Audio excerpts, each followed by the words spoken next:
Vous avez un ami ou une amie qui vous a semblé exceptionnel dès le début. Vraiment, la personne, elle coche toutes les cases, elle est drôle, elle est brillante, elle est attentive, elle est présente, et puis quelque chose change, vous savez pas exactement quoi, vous vous sentez épuisé après vos échanges au lieu d'être nourri, les choses vont de moins en moins bien, il y a quelque chose qui se passe. Et ça va être le sujet de cet épisode du Psy chez vous, 5 signes pour reconnaître une amitié narcissique. Bienvenue au Psy chez vous. Cyril Malka, le psy chez vous.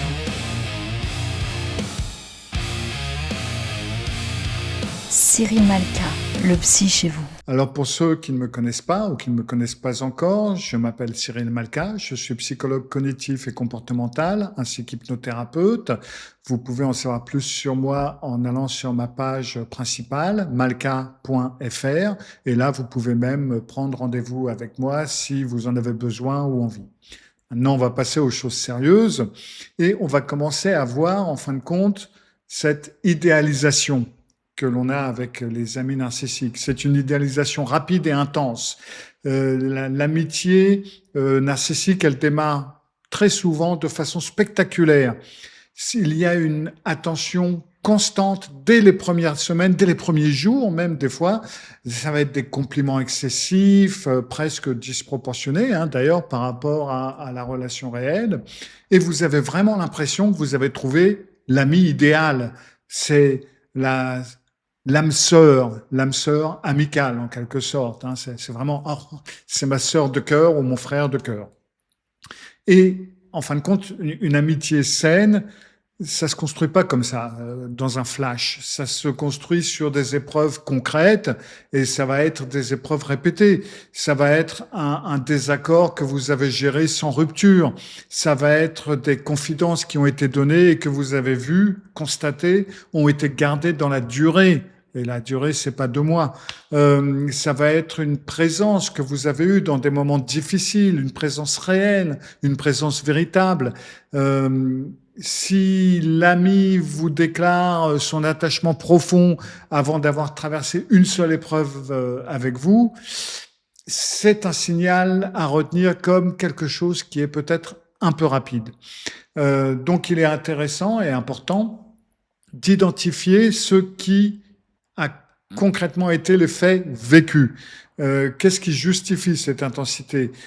Si vous ne trouvez pas de faits concrets à mettre là-dessus, ça veut dire que l'intensité, elle repose sur pas grand-chose. Elle repose en fin de compte sur du vent. Ça, la rapidité, ça signale une stratégie d'attachement accélérée. Et ça, c'est un mécanisme qui est très connu dans les profils narcissiques. Alors, encore une fois, il suffit pas qu'il y ait un signe pour que vous ayez une personne narcissique en face de vous. Maintenant, faut pas exagérer non plus. Et il faut que ces 6 signes, plusieurs signes soient là et que vous voyez que c'est un petit peu dans la durée. C'est quelque chose de cohérent. Le deuxième point qui peut être très important ou qui est très important, ça va être la conversation à sens unique. C'est-à-dire que toutes les conversations, ou presque, elles vont revenir vers l'ami narcissique, quel que soit le sujet de départ. Vous allez toujours retomber dessus. Vous partagez un problème personnel et en quelques phrases, boum, la conversation, elle va glisser vers un problème similaire vécu par cet ami, généralement en plus grave, en plus dramatique, en plus tout ce que vous voulez. L'écoute, en fin de compte, elle reste superficielle. Il n'y a aucune question suivie sur ce que vous avez traversé. Si vous lui avez raconté quelque chose qui vous est arrivé, il n'y aura pas de question de suivi et surtout pas la fois suivante. Elle ne va pas vous demander alors comment ça s'est passé, etc. Ça va être tiens, regarde ce qui m'est arrivé. Vous pouvez tester ce genre de choses tout simplement en comptant le temps de parole sur les 5 dernières conversations que vous avez eues avec la personne. Parce que il peut toujours arriver que dans certaines discussions, l'un va parler plus que l'autre. Ce sont des choses qui peuvent être tout à fait normales. Mais si vous pouvez voir que sur les 5 dernières conversations, l'autre a parlé 45 minutes et vous avez parlé 10 minutes, là, il y a un déséquilibre et si vous voyez ce déséquilibre sur plusieurs conversations les unes après les autres, c'est quelque chose qui devrait vous indiquer qu'il y a quelque chose qui ne va pas. En fin de compte, ça veut dire que votre vie, elle intéresse l'ami narcissique seulement si ça sert de miroir à sa propre image, de faire valoir sur sa propre histoire ou d'un tremplin pour qu'elle ou lui puisse parler, ou il, excusez-moi, puisse parler de soi. En troisième point, vous allez remarquer très souvent que il y a beaucoup de compétition entre vous et l'ami narcissique. Et ça va très souvent même être déguisé en soutien, hein, mais il y a toujours une forme de compétition. L'ami narcissique va toujours se positionner systématiquement au-dessus de vous, même quand il prétend vous encourager.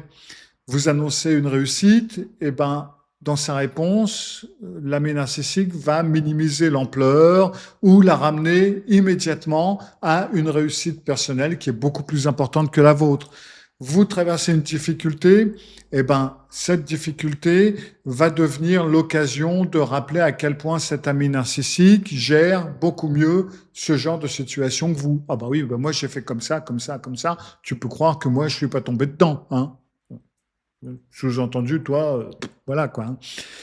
S'il y a des encouragements, parce que ça peut arriver, hein, eh ben il y a toujours une pointe de comparaison qui est bien entendu favorable à l'ami narcissique. Par exemple, vous annoncez une promotion, sa réponse, ça va être un truc du genre « Oh, félicitations, c'est bien, écoute, faut continuer comme ça. » Moi, j'ai eu ce genre de promotion il y a 2 ans. Alors, c'était un poste un peu plus élevé, hein, mais c'est vrai, c'est difficile. Bravo, bravo.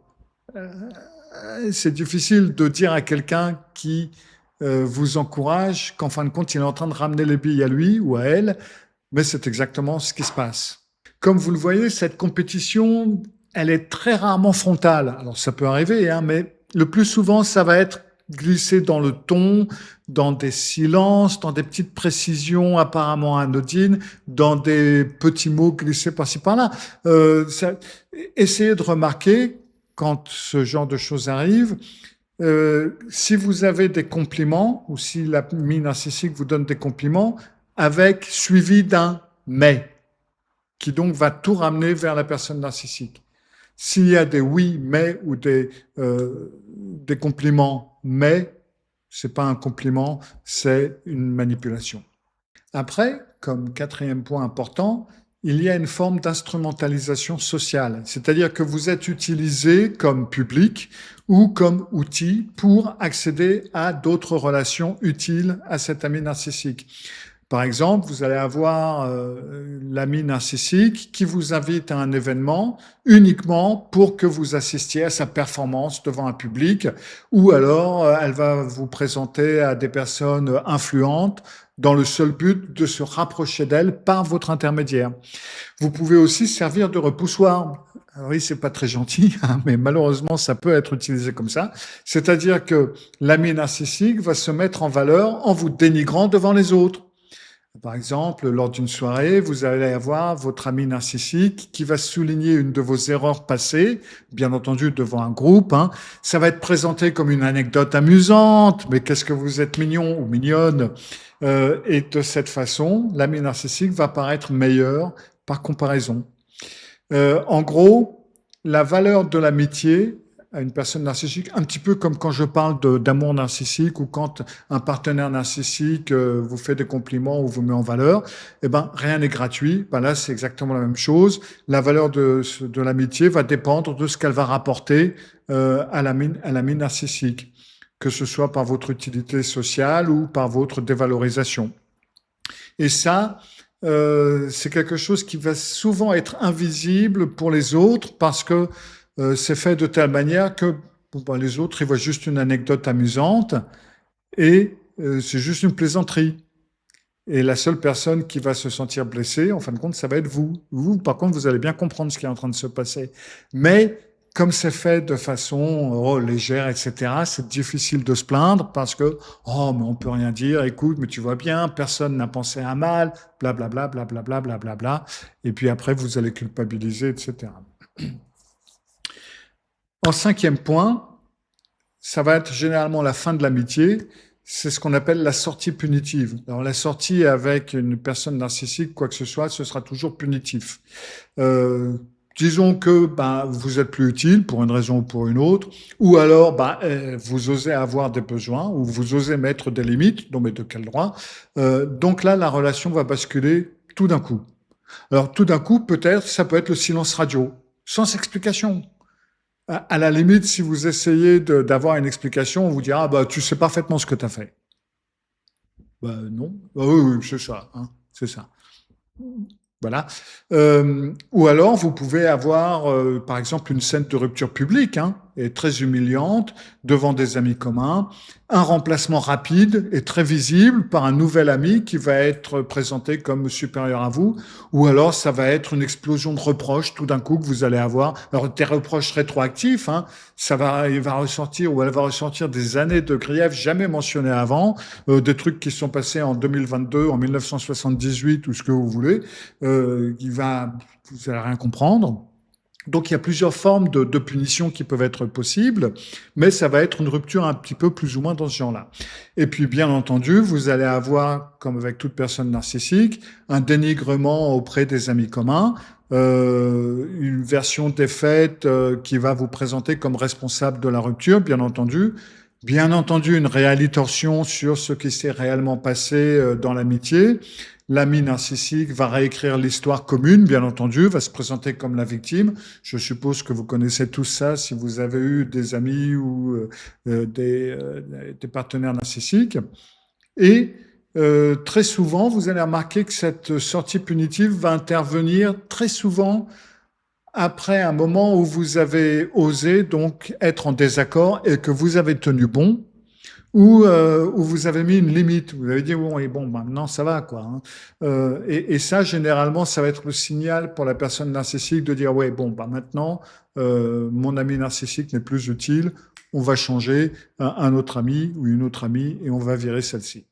Alors, dans ce genre de situation, avec des amis narcissiques, la technique la plus efficace, ça va être la technique de la pierre jaune. Alors, j'ai pas fait de vidéo spécialement sur la pierre jaune, hein, mais j'en ai parlé dans plusieurs vidéos, mais ne me demandez pas lesquelles parce que je m'en souviens plus.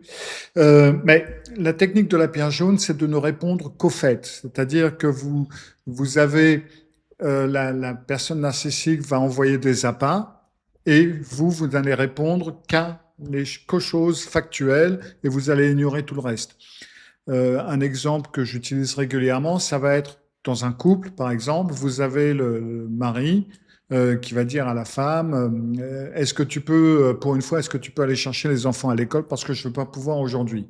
Alors que c'est elle qui, généralement, le plus souvent, va chercher les enfants à l'école. Là, c'est la part.